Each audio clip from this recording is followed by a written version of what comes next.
வணக்கம். மதிமுகம் செய்திகள். இன்றைய முக்கிய நிகழ்வுகளை பார்ப்பதற்கு முன்பாக தலைப்புச் செய்திகளை பார்க்கலாம்.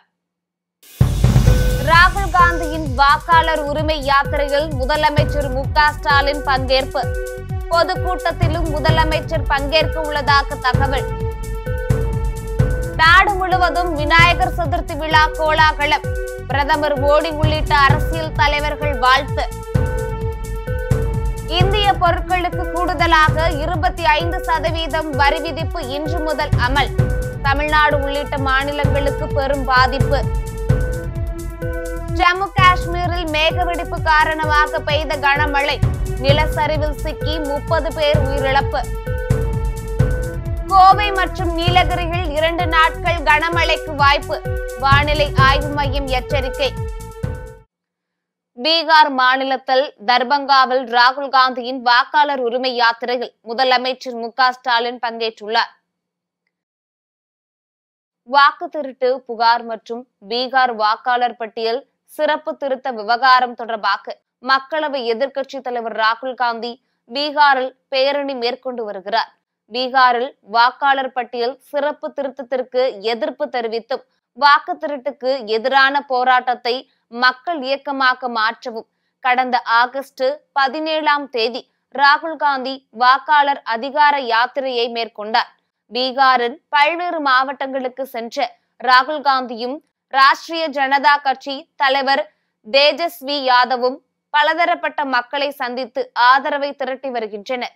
வாக்காளர் உரிமை என்ற பெயரில் நடைபெற்று வரும் இந்த பேரணியில் ஒன்றிய பாஜக அரசுக்கு எதிரான கட்சிகளை சேர்ந்த தலைவர்கள் பங்கேற்று ஆதரவு தெரிவித்து வருகின்றனர். இந்நிலையில் இன்று நடைபெற்ற பேரணிகள் தமிழக முதலமைச்சர் மு.க.ஸ்டாலின் மற்றும் திமுக எம்பி கனிமொழி ஆகியோர் பங்கேற்றனர். இன்று நாடு முழுவதும் விநாயகர் சதுர்த்தி விழா கோலாகலமாக கொண்டாடப்பட்டு வருகிறது. நாடு முழுவதும் இன்று விநாயகர் சதுர்த்தி விழா கொண்டாடப்படுகிறது. தமிழகத்தில் விநாயகர் சதுர்த்தியை முன்னிட்டு கோயில்களில் சிறப்பு வழிபாடுகளுக்கு ஏற்பாடு செய்யப்பட்டுள்ளது. இந்நிலையில் விநாயகர் சதுர்த்தி விழாவை ஒட்டி பிரசித்தி பெற்ற பிள்ளையார்பட்டி விநாயகர் கோவில் கன்வர் மின் விளக்கு அலங்காரத்தால் ஜொலித்தது. இதையொட்டி பிள்ளையார்பட்டி கோவிலில் ஆயிரக்கணக்கான பக்தர்கள் அதிகாலை முதலே நீண்ட வரிசையில் காத்திருந்து சாமி தரிசனம் செய்தனர். அதேபோல் பொதுமக்கள் தங்கள் வீடுகளிலும் சிறிய அளவிலான களிமண் விநாயகர் சிலைகளை வைத்து அலங்கரித்தனர். விநாயகருக்கு பிடித்தமான உணவுகளான கொழுக்கட்டை, சுண்டல், மோதகம் மற்றும் பல்வேறு வகையான இனிப்பு வகைகள் வைத்து விநாயகரை வழிபட்டனர். விநாயகர் சதுர்த்தி விழாவை ஒட்டி பல்வேறு அரசியல் தலைவர்கள் மக்களுக்கு வாழ்த்து தெரிவித்து வருகின்றனர். அந்த வகையில் பிரதமர் மோடி தனது வாழ்த்து செய்தியில் நம்பிக்கையும் பக்தியும் நிறைந்த இந்த நாள் அனைவருக்கும் மங்களகரமானதாக அமையட்டும் என வாழ்த்து தெரிவித்துள்ளார்.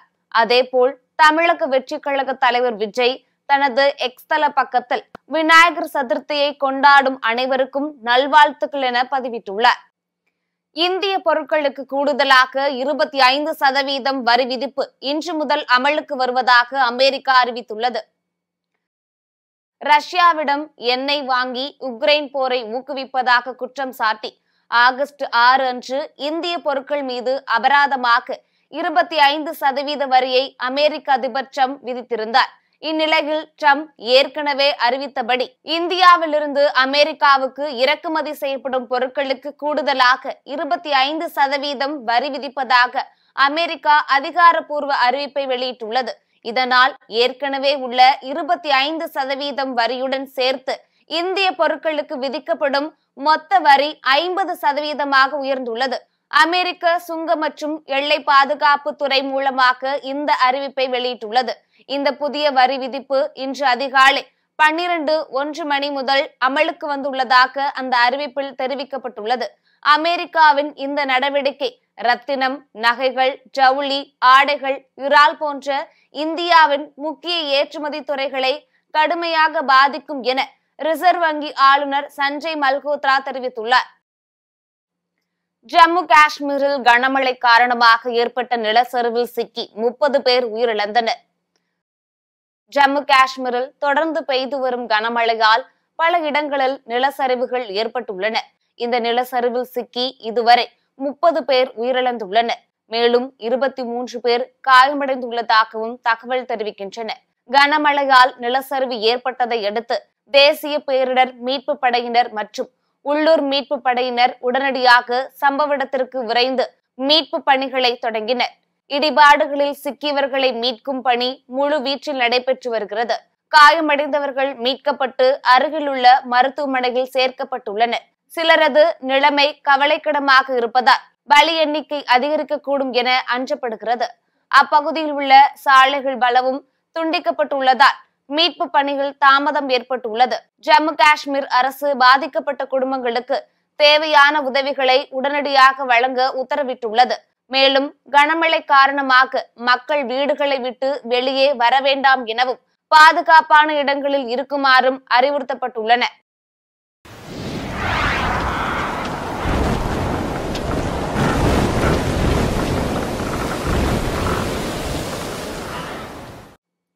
நீலகிரி மற்றும் கோவை மாவட்ட மலைப்பகுதிகளில் 2 நாட்கள் கனமழைக்கு வாய்ப்புள்ளதாக வானிலை ஆய்வு மையம் தெரிவித்துள்ளது.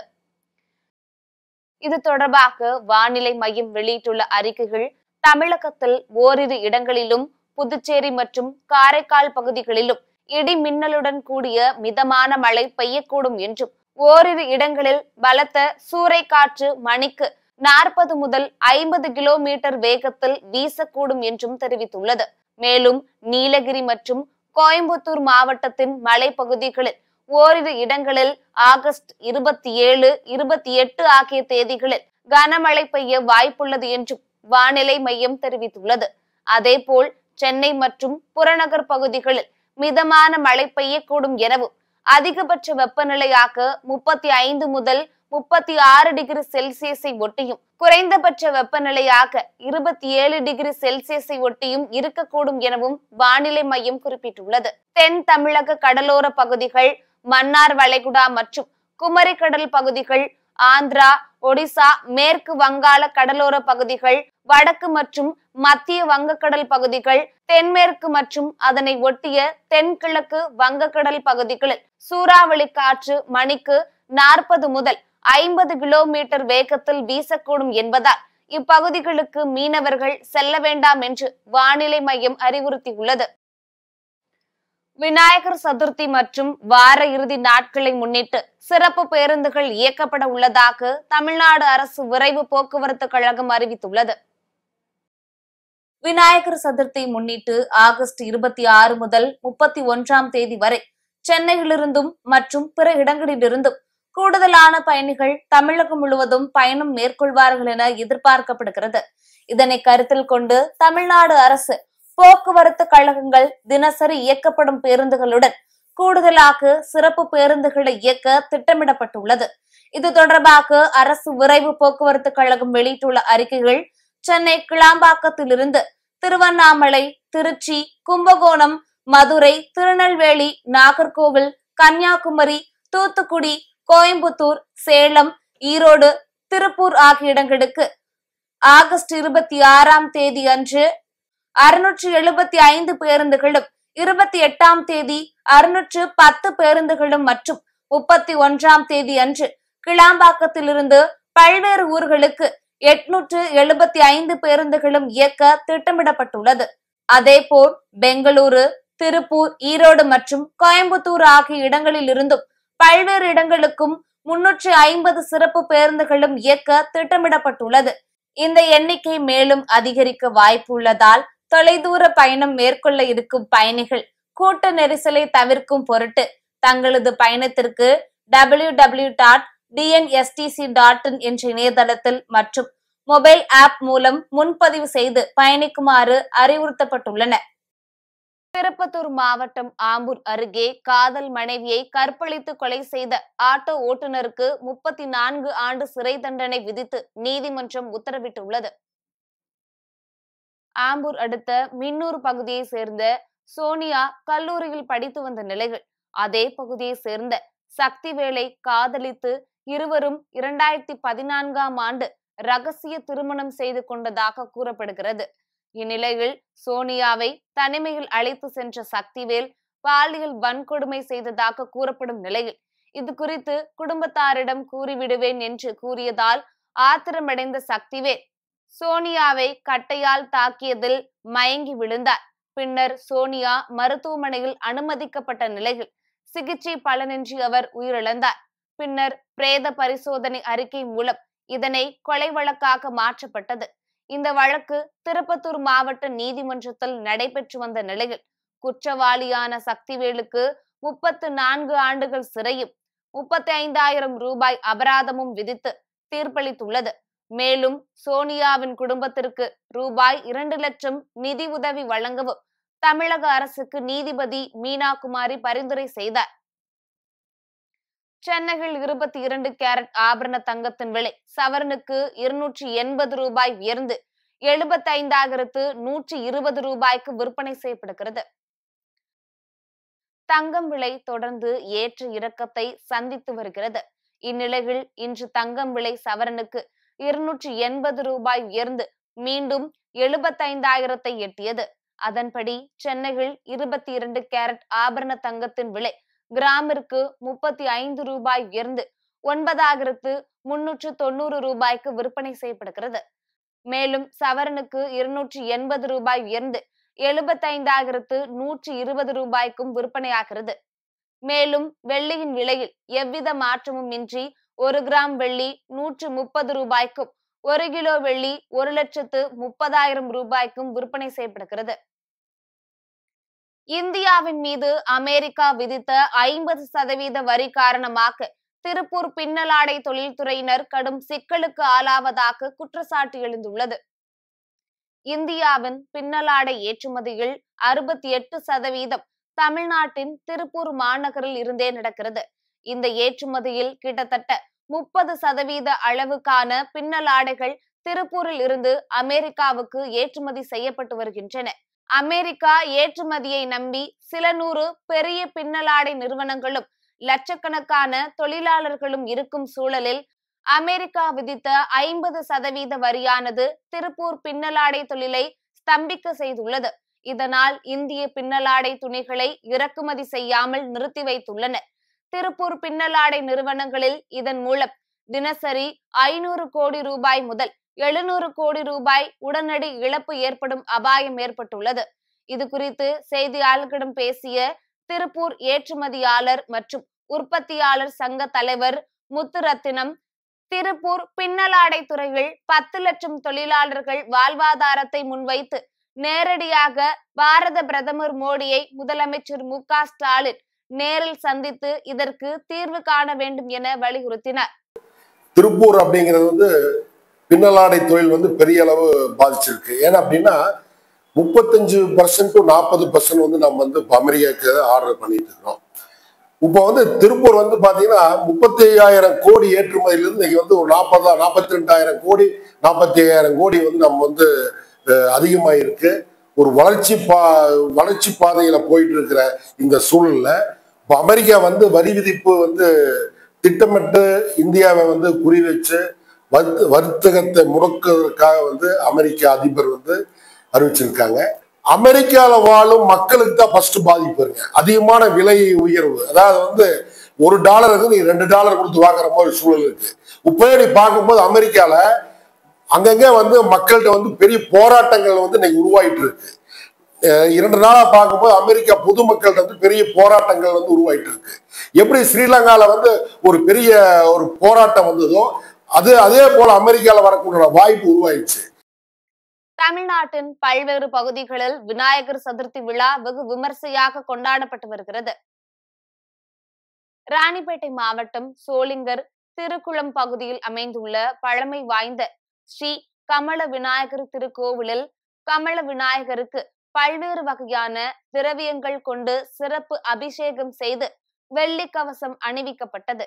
தொடர்ந்து அலங்காரம் செய்யப்பட்ட வாகனத்தில் உற்சவர் எழுந்தருளி பக்தர்களுக்கு காட்சி தந்தார். பின்னர் முக்கிய வீதிகளில் உலா வந்தது.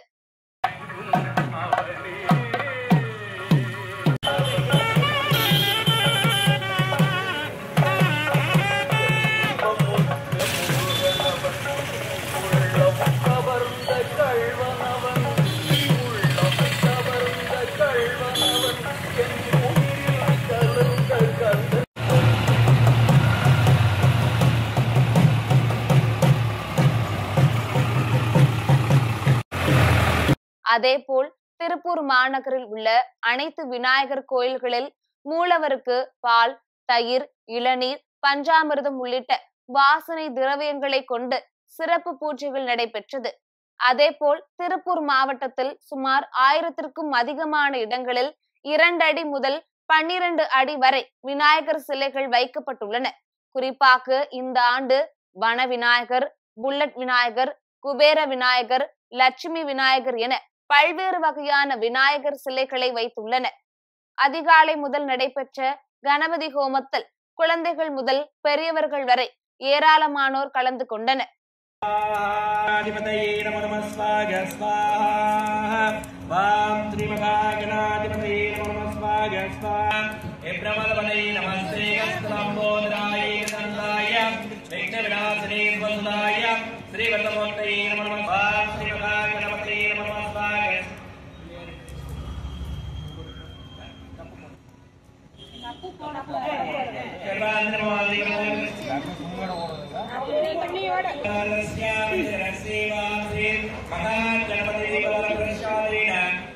இதனைத் தொடர்ந்து நாமக்கல் மாவட்டம் பரமத்தி வேலூரில் பிரசித்தி பெற்ற பஞ்சமுக விநாயகர் கோவிலில் 108 வலம்புரி சங்கு மற்றும் 1008 சங்காபிஷேகமும் நடைபெற்றது. இந்த நிகழ்ச்சிகளில் சுற்றுவட்டார பகுதிகளை சேர்ந்த ஏராளமான பக்தர்கள் நீண்ட வரிசையில் காத்திருந்து சாமி தரிசனம் செய்தனர்.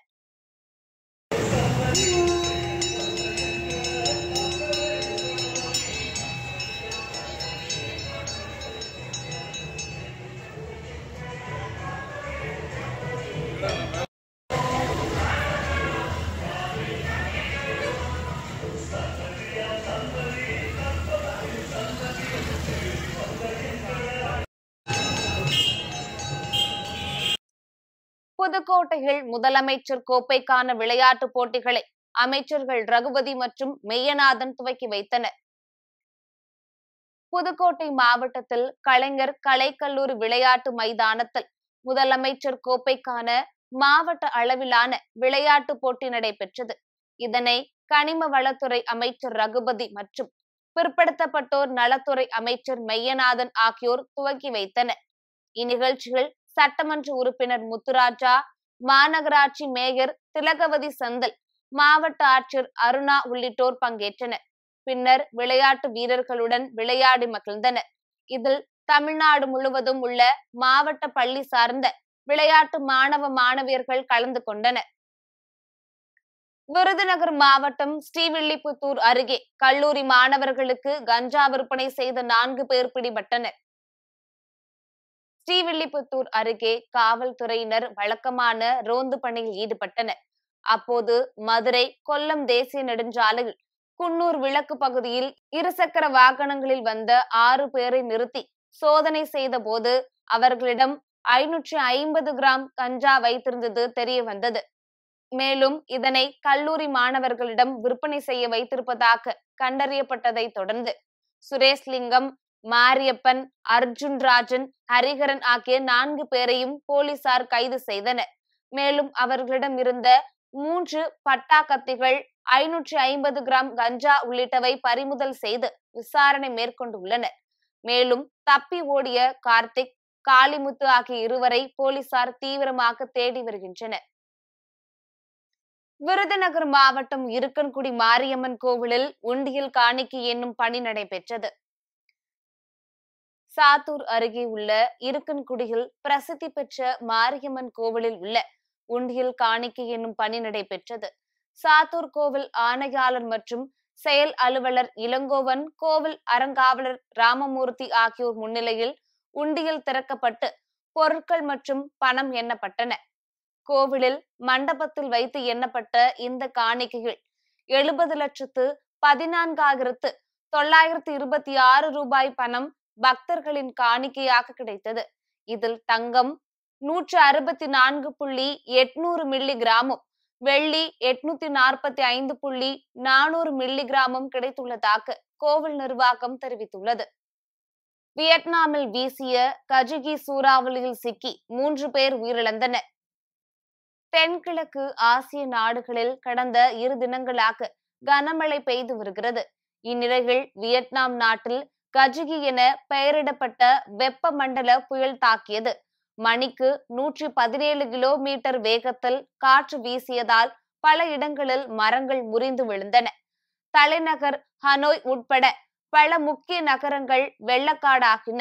இந்த கனமழை காரணமாக 3 பேர் உயிரிழந்த நிலையில் 13 பேர் காயமடைந்தனர். இதனால் அப்பகுதியில் வசிக்கும் சுமார் 6 லட்சம் மக்களை வெளியேறுமாறு வியட்நாம் அரசு உத்தரவிட்டிருந்தது. இதனைத் தொடர்ந்து சூறாவளி பாதித்த பகுதிகளில் ராணுவ வீரர்கள் குவிக்கப்பட்டு மீட்பு மற்றும் நிவாரண பணிகளில் ஈடுபட்டுள்ளனர். மீண்டும் தலைப்புச் செய்திகள். ராகுல் காந்தியின் வாக்காளர் உரிமை யாத்திரையில் முதலமைச்சர் மு.க. ஸ்டாலின் பங்கேற்பு. பொதுக்கூட்டத்திலும் முதலமைச்சர் பங்கேற்க உள்ளதாக தகவல். நாடு முழுவதும் விநாயகர் சதுர்த்தி விழா கோலாகலம். பிரதமர் மோடி உள்ளிட்ட அரசியல் தலைவர்கள் வாழ்த்து. இந்திய பொருட்களுக்கு கூடுதலாக 25% வரி விதிப்பு இன்று முதல் அமல். தமிழ்நாடு உள்ளிட்ட மாநிலங்களுக்கு பெரும் பாதிப்பு. ஜம்மு காஷ்மீரில் மேகவெடிப்பு காரணமாக பெய்த கனமழை. நிலச்சரிவில் சிக்கி 30 பேர் உயிரிழப்பு. கோவை மற்றும் நீலகிரியில் 2 நாட்கள் கனமழைக்கு வாய்ப்பு. வானிலை ஆய்வு மையம் எச்சரிக்கை. இத்துடன் செய்திகள் நிறைவடைந்தன. மீண்டும் செய்திகள் இரவு 8 மணிக்கு. மேலும் செய்திகளை தெரிந்து கொள்ள மதிமுகம் பிரைம் யூடியூப் தளத்தில் இணைந்திருங்கள்.